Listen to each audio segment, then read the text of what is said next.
मीणा का घर, जहां पर अभी बताया जा रहा है कि सीमा हैदर भी नहीं है और सचिन भी नहीं है।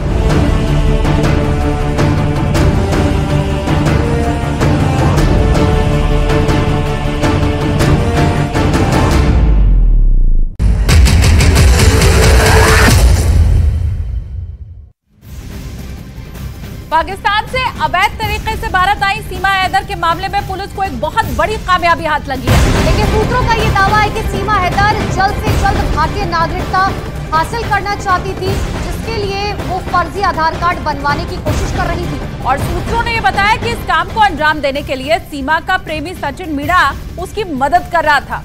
सचिन 1.5 महीने से सीमा हैदर को भारत का नागरिक बनाने के लिए अपने रिश्तेदारों से बुलंदशहर में संपर्क कर रहा था और इसका पर्दाफाश उससे हुई पूछताछ में हुआ है, जिसके बाद यूपी एटीएस ने बुलंदशहर से उसके 2 रिश्तेदारों की गिरफ्तारी की है। बुलंदशहर में कई नामों में से 1 दर्जन से ज्यादा फर्जी आधार कार्ड भी बरामद हुए हैं।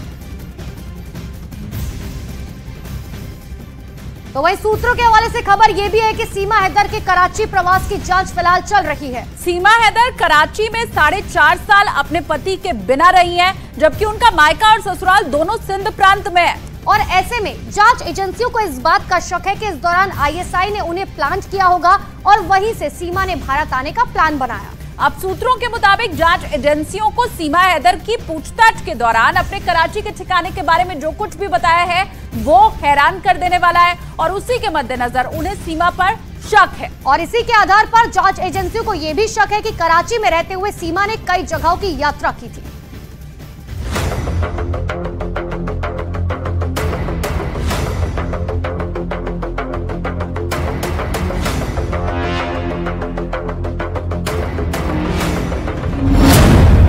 कराची में सीमा आईएसआई एजेंट से मिलती थी।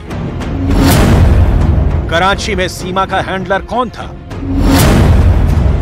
क्या सीमा हैदर हिंदुस्तान में प्लांट की गई? पाकिस्तान से आई सीमा हैदर धड़ल्ले से हिंदी बोले तो शक होगा ही। कराची से भारत आई सीमा हैदर मीडिया को धड़ल्ले से इंटरव्यू दे तो शक होगा ही। भारत आते ही सीमा का इस्लाम छोड़कर हिंदू बनना, भारत में रहने की जिद करना और पाकिस्तान की बुराई न करना जांच एजेंसियों के शक को पुख्ता करता है। पाकिस्तान में बहुत सारे लोग आपको बुरा भला बोल रहे हैं, हिंदुस्तान में भी बहुत सारे लोग आपके बारे में मीम्स बना रहे हैं, ट्विटर पे बहुत सारी पोस्ट हो रही हैं। आपको सुन के कैसा लगता है? बुरा लगता है? हिंदुस्तान में फिर भी आपको बहुत प्यार मिल रहा है। सर, पाकिस्तान के लोग कह रहे हैं कि तुम पाकिस्तान के बारे में, मैं पाकिस्तान के बारे में एक शब्द भी गलत नहीं कहा होगा। जिस कबीले से, जहाँ से मैं हूँ, सिंध और बलोच कबीले से, मैं उन्हीं औरतों की बात करती हूँ। मैं ये बात नहीं कहती कि पाकिस्तान गंदा है, पाकिस्तान में ऐसा है, पाकिस्तान में वैसा। मैं पाकिस्तान की कभी बुराई नहीं करी। जो शहर की लड़कियां हैं वो बहुत खुश हैं, अच्छे से रहती हैं। मैं अपने गाँव की बताती हूँ, जहाँ मेरी शादी हुई, मैं उस गाँव का बताती हूँ। सर, पाकिस्तानियों को मैं रिक्वेस्ट करूंगी कि मुझे इस तरह बिला वजह ना कहें। मैं मोहब्बत में आई हूँ, मैं वहाँ खुश नहीं थी तो मैं आ गई। तो खामखा के मुझे इस तरह गलत बातें, मैं भी यूट्यूब चला रही थी ना, वहाँ पे तो देख रही थी किसी के फोन में, तब भी वो यही कह रहे थे कि सीमा पाकिस्तान के बारे में ऐसे क्यों कह रही है, सीमा पाकिस्तान के बारे में ऐसे क्यों कह रही है। तो ऐसा कुछ भी नहीं है सर, मैं पाकिस्तान को कुछ गलत नहीं कह रही। मैं ऐसी नहीं हूँ कि मैं उस देश छोड़ा है तो उसके बारे में गलत बोलूंगी। हाँ, जो गलत होता था औरतों के साथ वो मैं बोलती हूँ। सीमा हैदर के एक बयान से जांच एजेंसियां उलझ कर रह गई हैं। पूछताछ के दौरान सीमा हैदर ने बताया कि पति गुलाम हैदर के बिना उसने करीब 4.5 साल तक कराची में गुजारा। इस नई थ्योरी के बाद जांच एजेंसियां उलझ कर रह गई हैं। अब जांच एजेंसियां सीमा हैदर का कराची कनेक्शन तलाश रही हैं, क्योंकि सीमा हैदर से पूछताछ के दौरान उसके पाकिस्तान के कई अलग अलग इलाके में रहने की जानकारी मिली है। सूत्रों के मुताबिक सीमा हैदर से अब उसके पाकिस्तान में सिंध प्रांत और कराची से जुड़े सवाल पूछे जा रहे हैं कि सीमा कितने दिन सिंध में रुकी थी और किसके घर में थी, वहीं कराची में किसके संपर्क में वो रही थी। सीमा पर शक इसलिए गहरा रहा है क्योंकि कराची में वो गुलाम हैदर के बिना तकरीबन 4.5 साल रही है। क्या कहीं सीमा आईएसआई का प्लांट तो नहीं?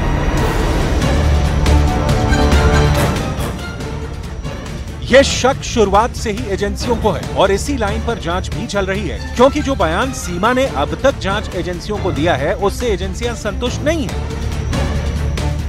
सूत्रों के मुताबिक सीमा हैदर सेना के कई अधिकारियों और जवानों को फ्रेंड रिक्वेस्ट भेजी थी।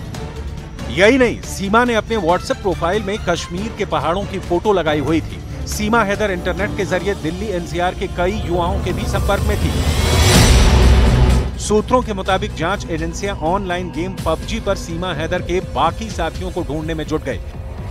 खुफिया एजेंसियों को शक है कि सचिन मीणा को साजिश के तहत इस खेल में ट्रैप करके लाया गया था। खुफिया एजेंसियों को शक है कि पबजी पर सीमा हैदर के साथ कई साथी भी मौजूद थे। एजेंसियां अब जांच की नई थ्योरी पर काम कर रही हैं। वो थ्योरी है कि पबजी खेल में तकरीबन 10 प्लेयर होते हैं और 10 प्लेयर में क्या सीमा हैदर और उसके अलावा पाकिस्तानी गेमर भी थे, जिन्होंने सचिन को टारगेट करके सचिन को अपने ट्रैप में लिया और उसके बाद उस गेमर में जो उस गेम में खेल रहे थे वो एक एक करके पीछे हटते चले गए और सचिन और सीमा नजदीक आने लगे। सीमा हैदर पर तमाम तरह के आरोप लगे। हिंदुस्तान से कम पाकिस्तान में सीमा हैदर को लेकर ज्यादा शोर हो रहा है और सरहद पार से सीमा की भाषा, उसके रहन सहन पर भी सवाल उठाए गए। जैसे आरोप लगा कि इतनी इंग्लिश और हिंदी बोलनी सीमा ने दुबई में सीखी। दुबई में काम करते वक्त सीमा के लिए ये भाषाएं सीखनी जरूरी थी।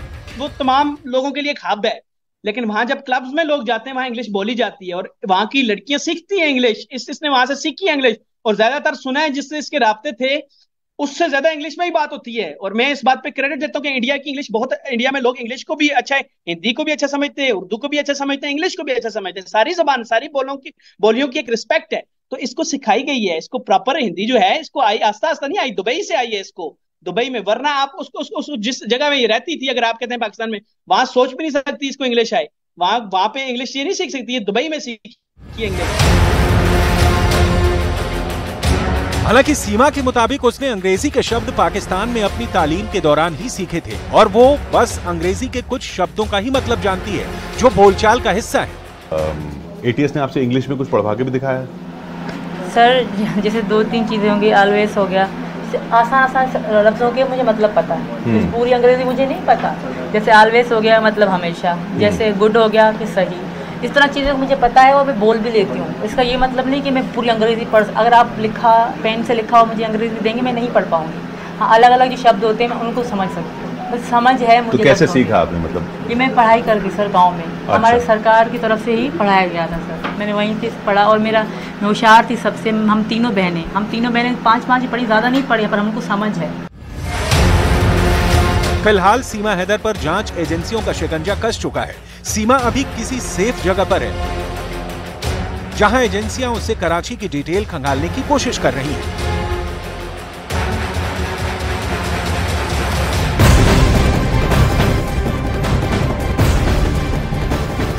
और इधर पाकिस्तान से नेपाल के रास्ते अवैध तरीके से भारत आई सीमा हैदर और सचिन को लेकर जांच एजेंसियां सबूत जुटाने में जुटी हुई हैं। सूत्रों के मुताबिक जांच एजेंसियां सीमा हैदर के सोशल मीडिया अकाउंट की पड़ताल भी कर रही हैं। सीमा हैदर ने भारत में आने से पहले कई ऐसे वीडियो सोशल मीडिया पर पोस्ट किए जिसकी मदद से उसकी और सचिन की दोस्ती अच्छी हुई।